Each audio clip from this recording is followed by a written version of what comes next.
दो सवा दो साल में बेरोजगार परेशान हो रहे हैं, पेपर कुछ करा नहीं रहे हैं, पेपर लीक की बातें करने वाले लोगों को, तो फिर आपकी बातों में दम कहाँ है? अगर कोई पेपर लीक, कोई सरगना, कोई माफिया है तो उसको पकड़ो, जेल में दो और बेरोजगारों को रोजगार दो। केवल बात करना, भ्रम फैलाना, ये बीजेपी की आदत बन गई है। मैं समझता हूँ कि सड़कें जहाँ हमने बना दी उनकी रिपेयर इनसे नहीं हो पा रही है। सरकारी हॉस्पिटल में दवाइयाँ नहीं मिल रही हैं।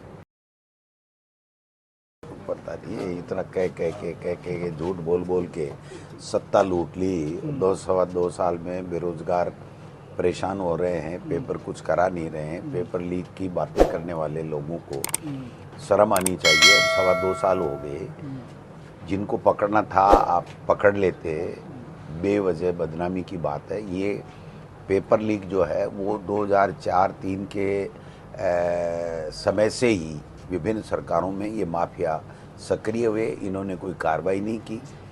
जब कांग्रेस का शासन आया तो कार्रवाई शुरू हुई और पेपर लीक के लिए कड़ा कानून बनाया, और उस कड़े कानून की वजह से आज उसमें थोड़ी बहुत रोकथाम हुई है। ये अपने आप में श्रेय लेना चाहते हैं, लेकिन बेरोजगारों को रोजगार दें, नौकरियां दें। 10 पेपर तो मेरे ध्यान में हैं जो छोटी से छोटी स्कूल से लेकर के, कॉलेज से लेकर के, यूनिवर्सिटी से लेकर के, परीक्षाओं, कंपटीशन एग्ज़ाम्स में लेकर के सब जगह पेपर लीक हो रहे हैं। और उस पेपर लीक को दबा करके नौकरियां नहीं निकालना डबल बेईमानी है। ये डबल इंजन की सरकार की डबल बेईमानी है। आप राग अल्पाते सत्ता से पहले राजस्थान में जब चुनाव थे तब जो बातें कर रहे थे वही बातें आज कर रहे हो, तो फिर आपकी बातों में दम कहाँ है? अगर कोई पेपर लीक, कोई सरगना, कोई माफिया है तो उसको पकड़ो, जेल में दो और बेरोजगारों को रोजगार दो। उनके लिए नई भर्तियां निकालो। भर्तियां निकालते नहीं है, पेपरबाजी करते हैं। इवेंट और पेपरबाजी की बात है। केवल बात करना, भ्रम फैलाना, ये बीजेपी की आदत बन गई है। आज कोई पूछे कि देश का प्रधानमंत्री क्यों आया है यहाँ, किसी के पास है कोई जवाब? और मैं पूछना चाहता हूँ कि देश के प्रधानमंत्री जी, आप दे के क्या जा रहे हैं राजस्थान को, ये बताइए। पहले तो आपने एक पर्ची का सरकार दी जो केवल और केवल भ्रमित करने का काम करती है, भ्रमण करने का काम करती है।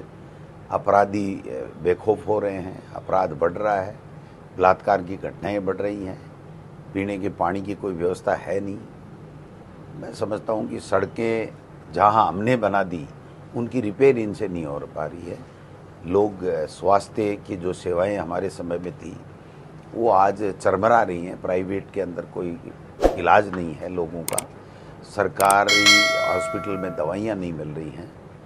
तो पूरी तरीके से जो सारी की सारी जन सेवा की जो व्यवस्थाएं वो चरमराई हुई हैं, और केवल इवेंट बाजी ये सरकार कर रही है। आज एक इवेंट है, उस इवेंट से अलावा कुछ भी नहीं है। देश का प्रधानमंत्री आएगा, बटन दबाएगा।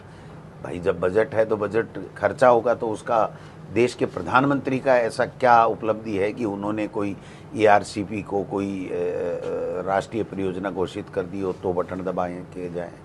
अगर यमुना जल के लिए कोई बजट दे दिया हो तो बटन दबा के जाएं? किस बात का? अगर किसी बच्चों को बजट में प्रावधान है, स्कूटी बांट रहे हैं उसका भी बटन दबा रहे हैं कि मैं बांट रहा हूँ, साइकिल बांट रहे हैं उसका भी कि मैं बांट रहा हूँ। तो आज अगर कोई पूछे इस भारतीय जनता पार्टी को कि आज देश के प्रधानमंत्री जी ने क्या ऐसी बड़ी घोषणा की जिससे प्रदेश के आम आवाम को लाभ मिलने वाला है, वो बताएं।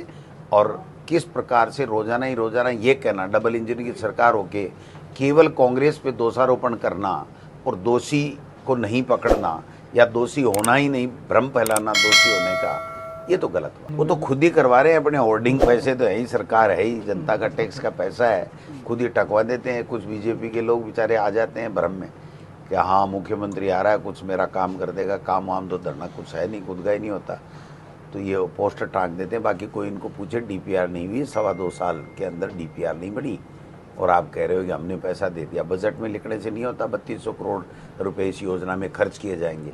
इस खर्च के लिए प्रावधान कितना है? पहले हरियाणा 2400 क्यूसेक पानी लेगा, वहाँ स्टोरेज डेवलप करेगा, फिर उसके बाद में बरसात के समय जो ओवरफ्लड होगा वो 4 महीने राजस्थान में पाइप के द्वारा 3 जिलों में लाने का एक इन्होंने एमओयू किया। पहले हरियाणा बनाएगा, वहाँ पर ओवरफ्लो होगा, तब जा कर के ये आएगा। और उसके लिए 1 रुपया भी अभी नहीं है। 2.5 साल में एक बूंदी पानी यमुना जल का यहाँ पर राजस्थान में आना नहीं। जनता ने तो कर दी 6 महीने में समीक्षा और पर्ची सीएम घोषित कर दिया। और अब आने वाले चुनाव जो नगर निकाय और पंचायत राज के चुनाव आने वाले हैं, अगर ये समय पे करा देते तो इनको अपना पोत पता लग जाता कि ये कितने गहरे पानी में हैं, क्या इनकी स्थिति है। लेकिन अब फिर कह रहे थे अप्रैल में करा देंगे चुनाव, और अब फिर सुप्रीम कोर्ट गए, क्योंकि चुनाव कराने से इनका पता लग जाएगा कि राजस्थान में इनकी कितनी लोकप्रियता अब बची हुई है। मेरे यहाँ सीकर जिले में एक हुई नहीं, कोई श्रीमाधोपुर से एक मंत्री जी हैं खर्रा जी, वो कोई एक सड़क एक हॉस्पिटल या पीएचसी लेकर के आए। एक बगड़ी के सरवण जी हैं जो महामंत्री हैं, वो 1.5-3 किलोमीटर सड़क लेकर के आए हैं। एक पशु चिकित्सालय जो मैंने उप स्वास्थ्य केंद्र खोला था उसको क्रमोन्नति के आदेश दिए, जिसमें 1 रुपया खर्चा हुआ नहीं। बाकी मेरे यहाँ तो कुछ हुआ नहीं, सीकर में कुछ हुआ नहीं, झुंझुनू में आपके हुआ हो तो आप बता दो कोई ऐसी कोई योजना हो। हमारे लिए तो शेखावाटी के लिए तो यमुना जल का अगर ये 1500-1500 करोड़ रुपए अगर कोई पानी का बजट दे देते तो हम तो इनके सारे काम किए मान लेते, लेकिन उसमें भी 1 रुपया भी नहीं दिया।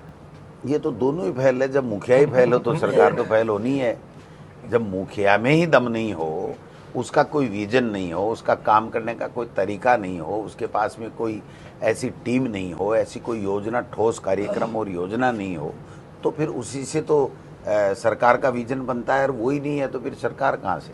एक टीचर का ट्रांसफर नहीं करा सकते, एक बाबू का ट्रांसफर नहीं करा सकते, एक चपड़ासी का ट्रांसफर नहीं करा सकते, तो ये काय के आयोग भरेंगे?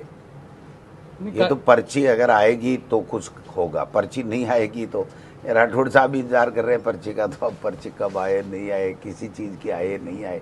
हालात बड़े विचित्र हैं यहाँ पर। यहाँ किसको मिला बताओ आप, क्या मिला? ये जो जीते हुए घूम रहे हैं ना एमएलए, इनको पूछो अगर इनकी एक 54वीं भर भी चल रही हो तो मुझे बता देना।